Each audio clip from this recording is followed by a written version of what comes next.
Hey everybody, what is going on? I hope you guys are all doing well and welcome to another tutorial video. In this video, I'll be going over how you can fix the 404 error on cPanel. So let's get right into it. First, let me explain what cPanel and the 404 error are.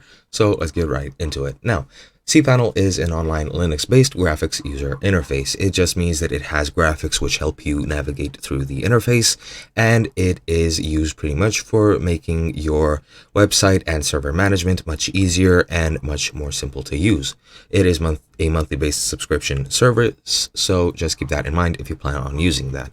Now, what the 404 error is, it is a client-side error, meaning that you just cannot access the domain that you have entered. This can happen for a lot of different things that you try to access. There is a lot of things that can cause this, and that's pretty much it.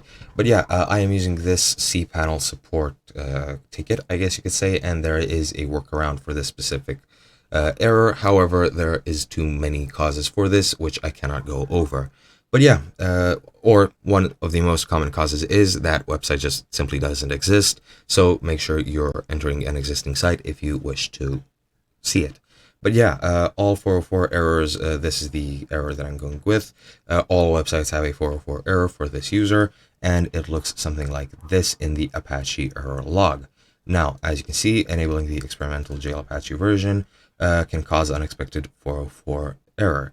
To fix it or to use a workaround, you need to log in the WHM as the root user, then navigate to Home Server Configuration and Tweak Settings, select the Security tab, scroll down to the Experimental Jail Apache Virtual Host using mod RUID to and cPanel Jail Shell option, then set the option to off, scroll to the bottom of the page and click the Save button.